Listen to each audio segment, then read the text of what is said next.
Good morning, everyone. What a difference a day makes. Wasn't that just the most beautiful inauguration with the theme, America United?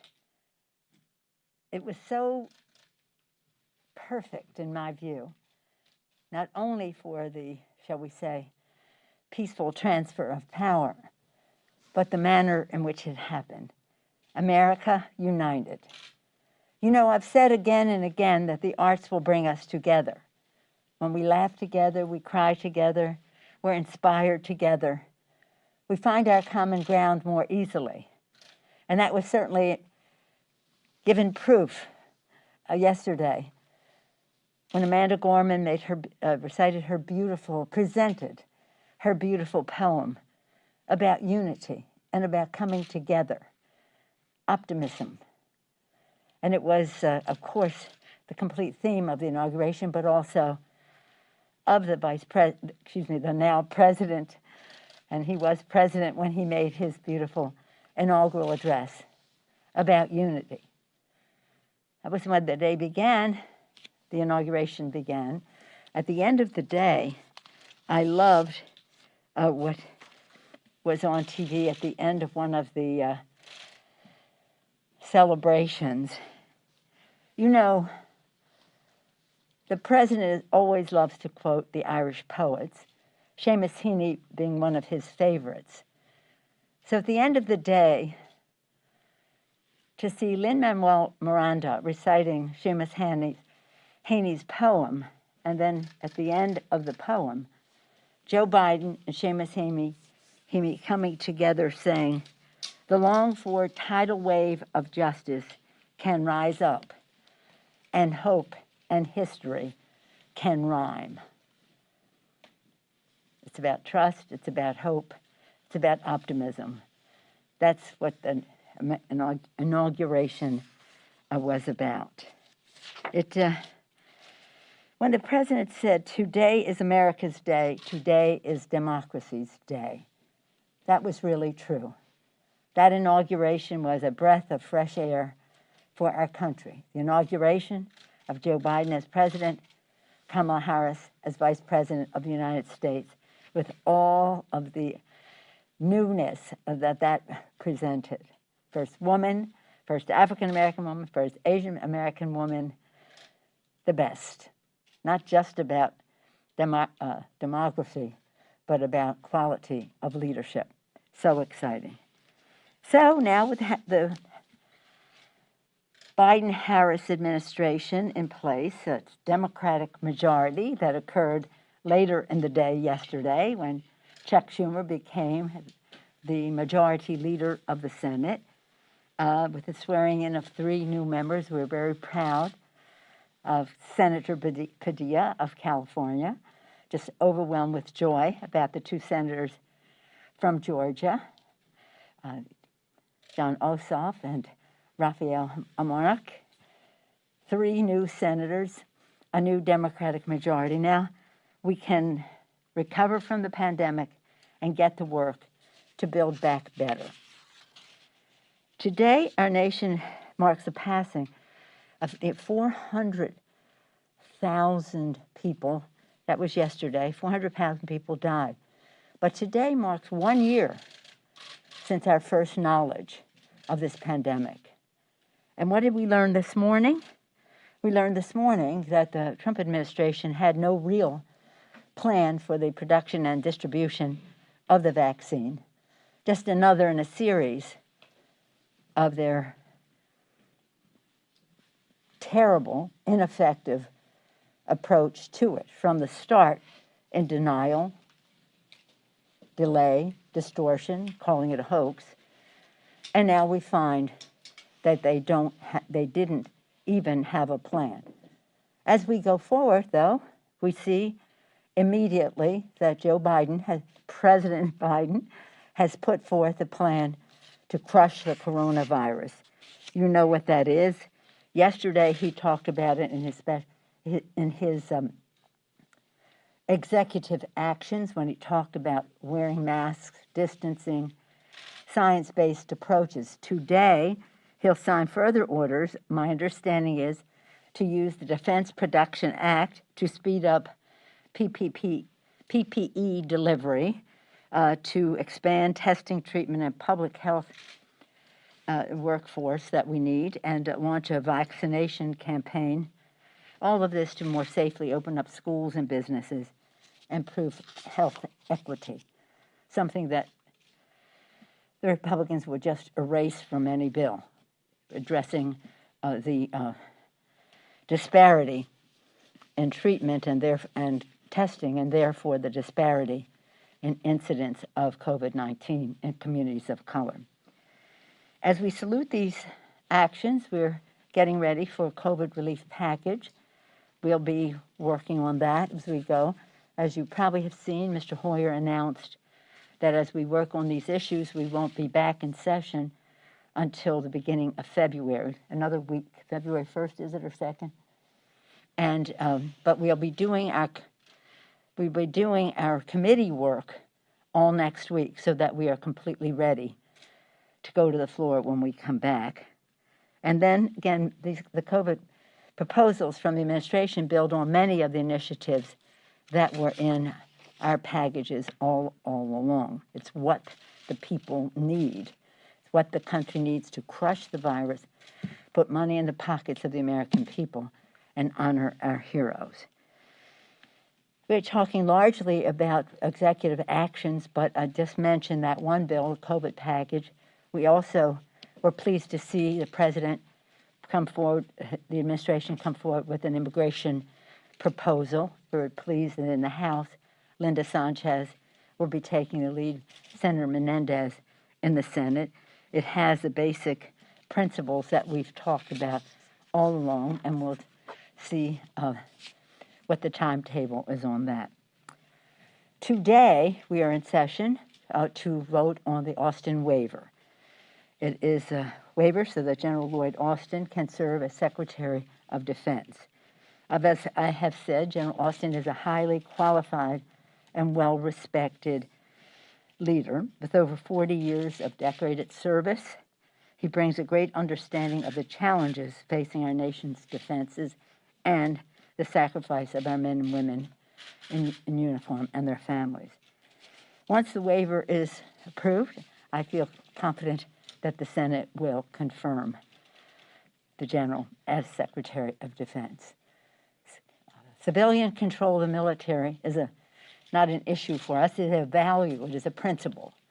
And we are so pleased that unlike the Trump administration, the Biden administration not only allowed but encouraged the general to come and present his views, which is happening right now in Armed Services Committee.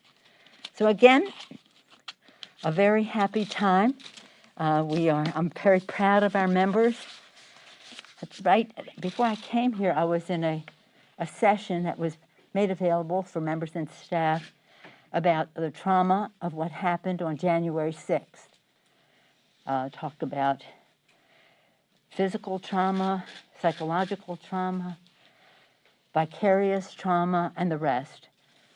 When the press saw my office and the rest and asked about things that were stolen, glass that was broken, just violation of the property there, I really said, that's important. I respect the Speaker's office and the accoutrement of history that is there, but I'm more concerned about the damage that they did to our staff, to our colleagues in the Congress, to the custodial staff in the Capitol of the United States. That is damage. That is damage that must be addressed.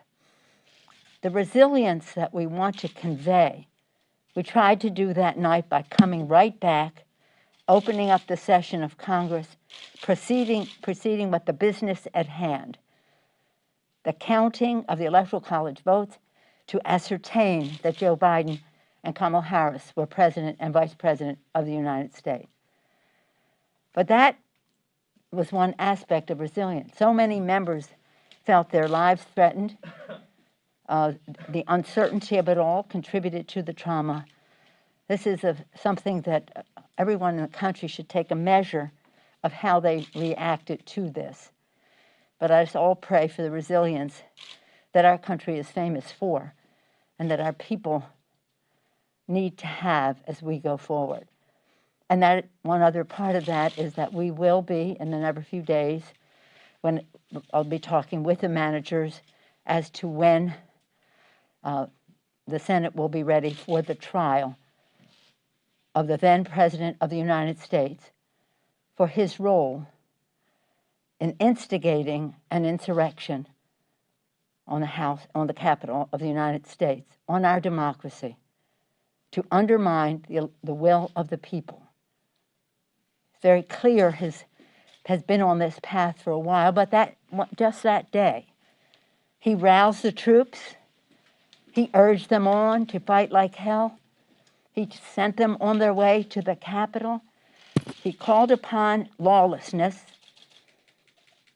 He showed a path to the Capitol, and the lawlessness took place. A direct connection in one day, over and above all of the other statements he had made before. So in any event, if somebody's asking, I'm not going to be telling you when it is going, but we had to wait for the Senate to be in session. They've now informed us they're ready to receive. The question is, are there questions about how a trial will proceed? But we are ready. With that, I'm pleased to take any questions. What do you got, Jack? Speaker, good morning. You were talking about security here at the Capitol, and I know you're very concerned about that. Do you have any evidence, or were you briefed in any capacity about these allegations of reconnaissance tours that some have talked about? And if there's not proof to that, some of your members on your side have said that some of the Republican members who were alleged to have given these have denied that they did. As all of those things, as you indicate, you have to have evidence of what has happened. There is no question that there were members in this body who gave aid and comfort to those with the idea that they were embracing a lie perpetrated by the President of the United States, that the election did not have legitimacy. These people believed it. They believe the President. The President of the United States, his words have weight. They weigh a ton, in fact. So that's one thing. In terms of what you suggest, everything has to be based on evidence, and that remains to be seen. In that regard, I'm very pleased that we will have an after-action review that will review many aspects of what happened. If people did aid and abet, there will be more than just comments from their colleagues here. There'll be prosecution if they aided and abetted an insurrection in which people died. But again, as Chad, as you rightfully ask, that is something that you have to collect the evidence for as you proceed, A. B, I'm very excited because you asked about security here, that General Russell Honore has agreed to take a big view of the security here. We will have an after-action review. There will be a commission, all of that. But immediately, actually before the weekend, he agreed to take a look at the security infrastructure, the interagency relationships, the fact that he is so familiar with the Capitol regional security aspects of it.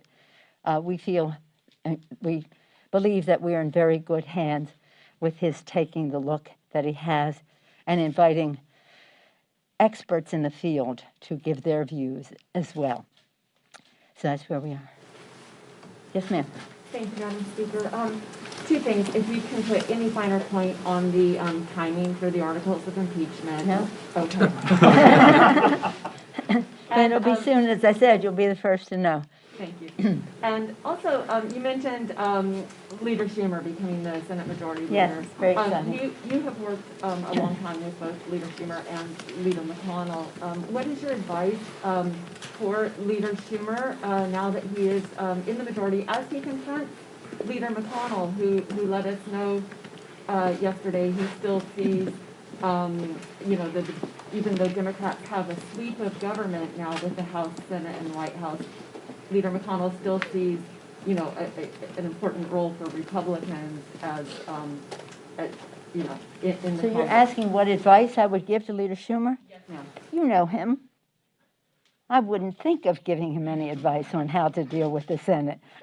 Not at all. Nor does he give me advice on how to run the House. And in dealing with Leader McConnell?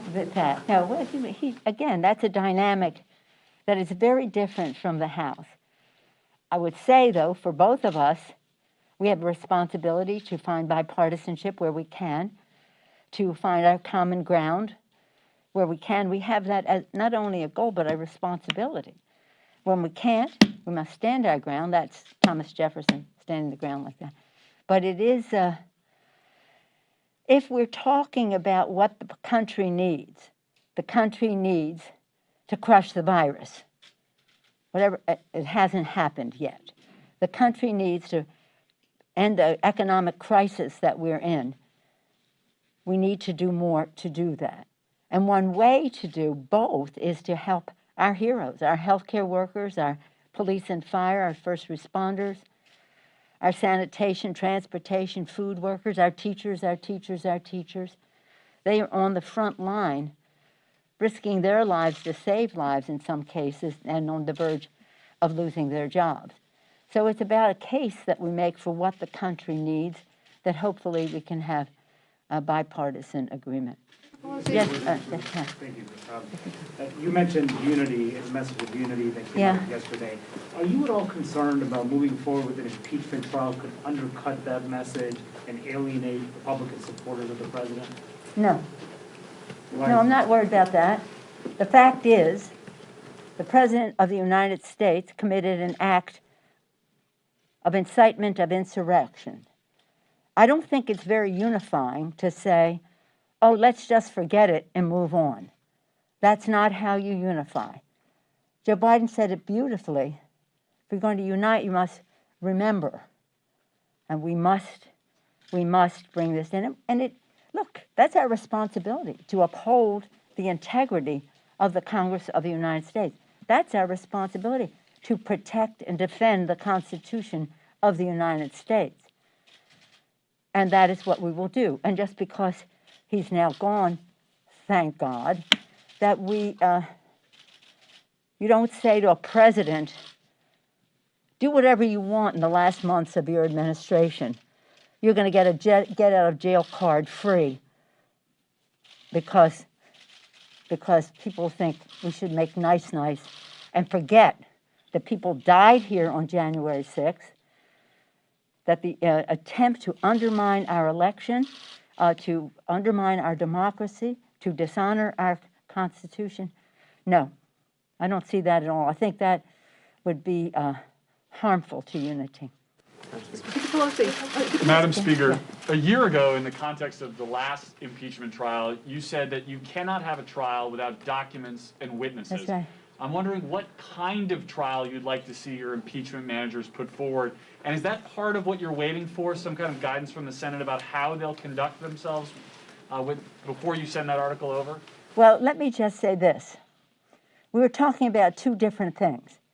We're talking about a phone call that the president had as one part of it, that people could say, I need evidence. This year, the whole world bore witness to the president's incitement, to the execution of his call to action, and the violence that was used. So I, believe it or not, don't take part in the deliberations of preparing for the trial. That's up to the managers.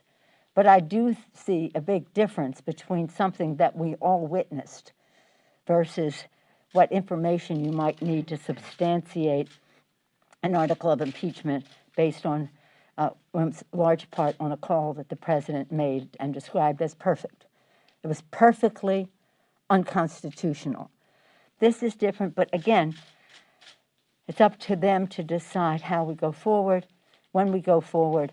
It will be soon. I don't think it will be long, but we must do it. So Speaker Pelosi, just a quick question. What's the status of H.R. 1 right now? H.R. 1 is, the status of H.R. 1 is that it is in an exalted position. It is a priority for us. The Senate has S6, I think is what theirs is, S6. This is very important, and I thank you for asking about it, because this is really central to the integrity of our government, to reduce the role of big, dark, special interest money in politics, to give more leverage to small donors and grassroots activists, to implement what John Lewis put forth in ending voter suppression. That is what January 6th was about as well, voter suppression. And the list goes on. That is, we have pulled out H.R. 4, which was part of H.R. 1, the Voting Rights Act, but that's very much a part of the spirit of that. The reason we are doing them separately is H.R. 6 needs to have, and we have provided it with hearings all over the country. Marcia Fudge, now soon to be Madam Secretary, Terry Sewell, John Lewis, bless his heart, when he was here, all were part of establishing that record for H.R. 4, the Voting Rights Act, for now. So we're optimistic. We're going to pass both of them, and it will give confidence to the American people that their voice is as important as anyone's, that big money, which suffocates the airwaves, is no longer going to be the order of the day. And I thank John Sarbanes for his tremendous leadership over a long period of time. John Larson was doing it earlier, now John Sarbanes, both of them. And what's important about it is that it gives people the hope that, yes, we can have clean air and clean water and address climate crisis because big, dark money will not dominate the policy. Yes, we can have gun violence prevention because big, dark, special interest gun lobbyist money will not dominate the process. We in the Democratic Party have advanced these. They have been stopped, as you know, on the other side, but we hope now that the more the public knows, the better we will be in terms of policy. And I'll conclude by saying something you've heard me say again and again. Public sentiment is everything. With it, you can accomplish almost everything. Without it, practically nothing. Abraham Lincoln. Abraham Lincoln. And now that we have the bully pulpit and the president can explain to public more clearly, because a president has a bigger audience, that the public will know what is at stake, how they can weigh in. And it won't be a question of the press saying, oh, they're bickering or this, that. No, we're not. We're not bickering. We have a very major difference of opinion as to how we honor the Constitution. We hope that we can find common ground on it because it's very important. And again, I'll further close. Wasn't it beautiful when President Biden quoted what President Lincoln said when he signed the Emancipation Proclamation on New Year's Day, 1865. It was in his soul. It was in his being. And Biden, of course, said what he is setting out to do is, again, in his soul and in his very being. Thank you all very much. What a difference a day makes. Thank you.